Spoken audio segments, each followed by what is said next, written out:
আসসালামু আলাইকুম। মা ছেলে লাইফস্টাইলে আরও একটি নতুন ভ্লগে তোমাদের সবাইকে ওয়েলকাম জানিয়ে আজকে নতুন একটি ভিডিও শুরু করছি। কাছে ও দূরে যে যেখান থেকে আমার ভিডিওটি দেখছো, আশা করি সবাই ভালো আছো এবং সুস্থ আছো। আর আমরাও আল্লাহর অশেষ রহমতে আলহামদুলিল্লাহ ভালো আছি। আজকের ভিডিওটি বেসিক্যালি আমি সন্ধেবেলা থেকে শুরু করেছিলাম। মানে আজকে আসছে দানিশের পাপা। তো চলে এসছে অলরেডি। তো ওকে একটু টিফিন খেতে দিয়েছিলাম। তারপরে ও বলল যে আজকে ভাত খাবো না রুটি খাবো। তাই আম্মাকে বলেছিলাম যে ওর জন্য ভাত রান্না করিয়েন না, আমি রুটি করে নেব ও যখন খাবে। আর দানিশের পাপা কিন্তু আমার হাতের রুটিটা খেতে বেশি পছন্দ করে। মানে আমি খুব ছোট, ছোট এবং পাতলা, পাতলা রুটি বানাই, যেটা নাকি ওর ভীষণ পছন্দ। বেসিক্যালি রুটিটার জন্য আমি কিন্তু সবার কাছেই বেশ প্রশংসা কুড়োই। কারণ আমার শ্বশুরবাড়িতেও জানো তো রুটির জন্য ভীষণ প্রশংসা করে যে, "তুমি সব খাবারের তুলনায় রুটিটা ভীষণ ভালো বানাতে পারো। তোমার মতো আমরা পারি না কেউ।" তো বিয়ের আগে যখন আম্মা রুটি বানাতো তখন বলতাম যে, "আপনি এত সুন্দর করে রুটি বানাচ্ছেন, হ্যাঁ, আমি বিয়ের পরে গিয়ে কী করে রুটি বানাবো? আমি হয়তো রুটি ফোলাতেই পারবো না। আমার হয়তো রুটি ভালোই হবে না।" কিন্তু আল্লাহর কি অশেষ রহমত বলো তো, আমি আবার রুটিটাই সবথেকে বেশি ভালো পারি বানাতে। আর আমার প্রত্যেকটা রুটি খুব সুন্দরভাবে ফুলে। আমি আবার তাওয়ায় ফুলাই না। আমি সবসময় তাওয়াতে একটু রুটিটা ভেজে নিই, তারপরে আমি গ্যাসে ডাইরেক্ট ফেলে দিই। ওইভাবেই ফুলাই, বেশ সুন্দরভাবে ফুলে। তো বেশ ভালো লাগে। কারণ দেখবে রুটি করতে, করতে যদি রুটিগুলো সবগুলোই ফুলে তাহলে ভীষণ ভালো লাগে। আর যদি না ফুলে তাহলে কিন্তু মনটা ভীষণ খারাপ হয়ে যায়। তো মানুষ অভ্যাসের দাস। একটা জিনিস করতে, করতে দেখবে সবারই বেশ সুন্দর হয়ে যাবে।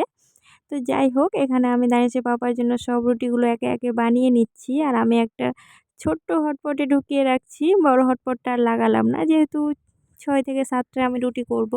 সবগুলোই দানিশের পাপা খাবে না। কিছুটা দানিশের পাপা খাবে, আবার কিছুটা বোন খাবে। কারণ বোন বলে যে আমার হাতের রুটি খেতে নাকি ওকেও ভীষণ ভালো লাগে।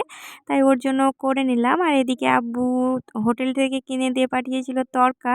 যেহেতু আমার আব্বু বাজারে বিজনেস করে, তাই সেখান থেকে হোটেলের দূরত্বটা খুব একটা বেশি নয়, তাই কিনে দিয়ে পাঠিয়ে দিয়েছে। দুপুরবেলাতে মাংস রান্না করা হয়েছিল আর সকালে কিছুটা পায়েস রান্না করা হয়েছিল আর গুড়ের রসগোল্লা। তো তড়কার সাথে তো কাঁচা পেঁয়াজ আর কাঁচা লঙ্কা না হলে জমবেই না ব্যাপারটা। আর এদিকে রুটি। তো চলো দানিশের পাপাকে খেতে দিয়ে দিলাম। এখানে ও দাঁড়িয়ে আছে। এটা পরের দিন সকালের ভিডিওটা বানানো। তো দানিশ ঘুম থেকে উঠেই চলে এসছে আগুন তাপাতে।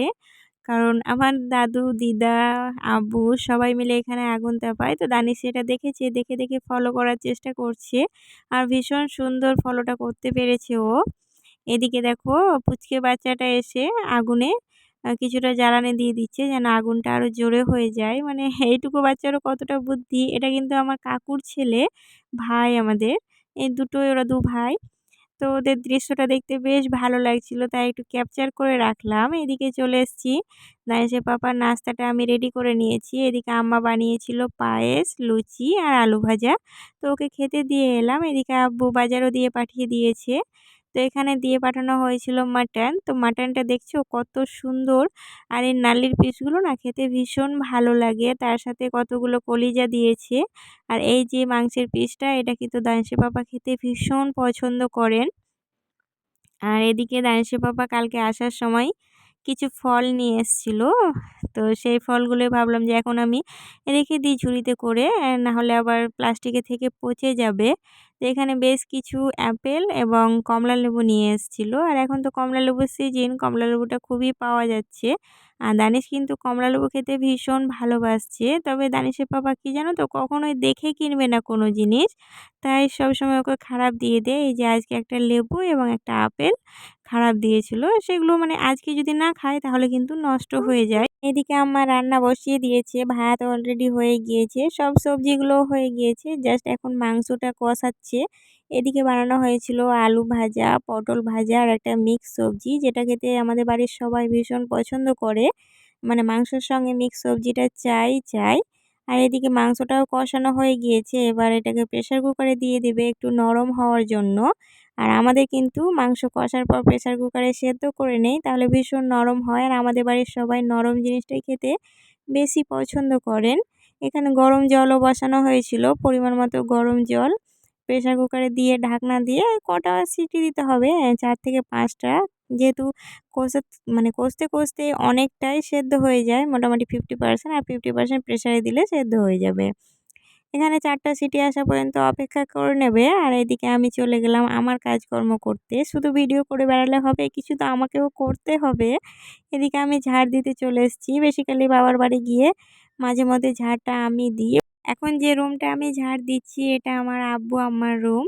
তো তোমাদেরকে ছোট্ট একটি কথা মনে করিয়ে দিই, এখনও যারা আমার ভিডিওটিতে লাইক করোনি তারা প্লিজ একটি লাইক করো। কারণ তোমাদের একটা লাইকই পারে আমাকে আরও বেশ কিছু সংখ্যক মানুষের কাছে পৌঁছে দিতে। আর চাইলে তোমরা একটা সুন্দর কমেন্ট করতে পারো, কারণ তোমাদের সুন্দর একটা কমেন্টই আমাকে পরবর্তী ভিডিও বানাতে অনেক বেশি মোটিভেট করে। চাইলে তোমরা আমার চ্যানেলটিকে সাবস্ক্রাইব করে নোটিফিকেশানটি অল করে রাখতে পারো। আর যারা এই কাজটি আগে থেকে করে রেখেছো তাদেরকে অসংখ্য অসংখ্য ধন্যবাদ। আমাদের বাড়িটা বিশাল বড়, ঝাড় দিতে গিয়ে মোটামুটি 25 থেকে 30 মিনিট সময় চলে যায়।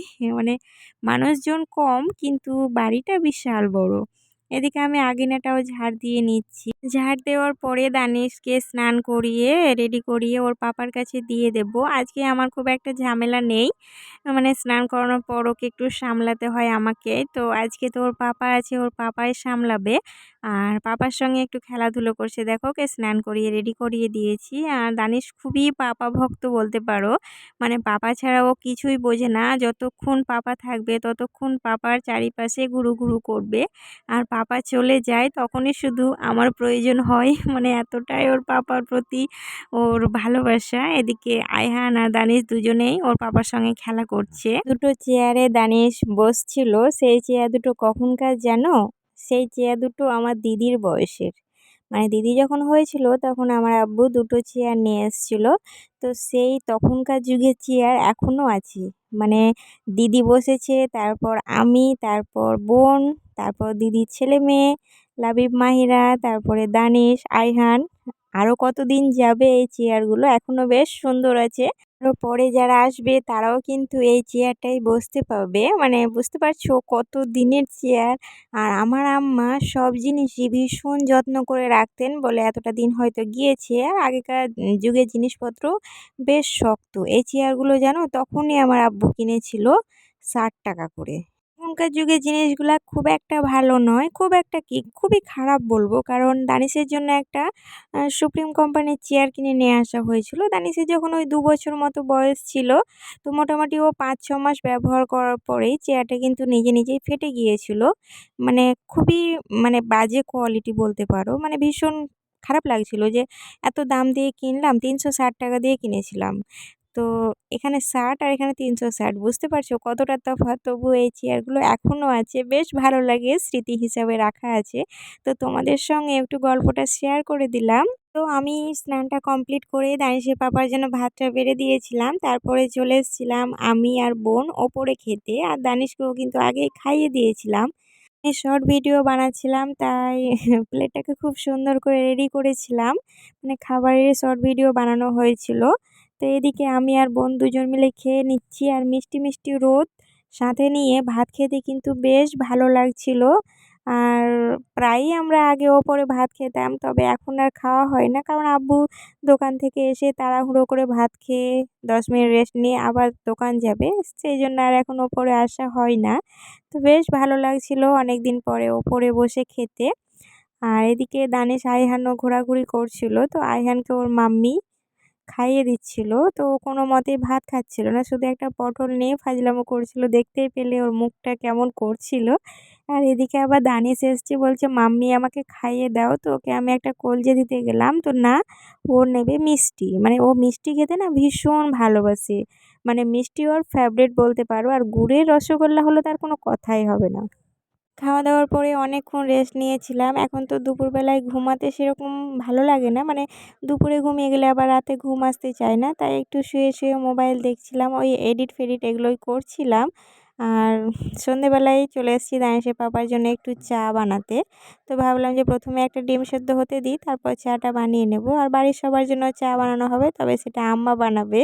তো এখানে আমি শুধু দানিশের পাপাটাই বানাচ্ছিলাম। এখানে দুটো টোস্ট আর একটা পটল দিয়েছিলাম, সাথে একটা সিঙ্গাড়াও দিয়েছিলাম। সিঙ্গাড়া নিয়ে আসা হয়েছিল।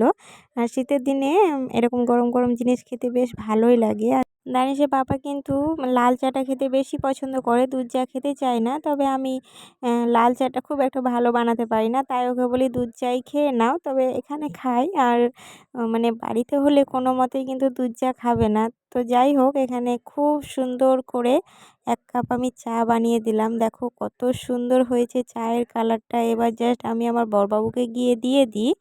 এদিকে সবাই মিলে চা খেতে বসে গিয়েছি। আয়হান তো মাঝে মধ্যে চা খাওয়ার জন্য ভীষণ বায়না করে, তাই আজকে ওর মাম্মি ওকে খাওয়াচ্ছিল আর ভীষণ বকাও দিচ্ছিল। তো আজকের ভিডিওটি এখানেই শেষ করছি। সবাই ভালো থাকবেন। আল্লাহ হাফিজ।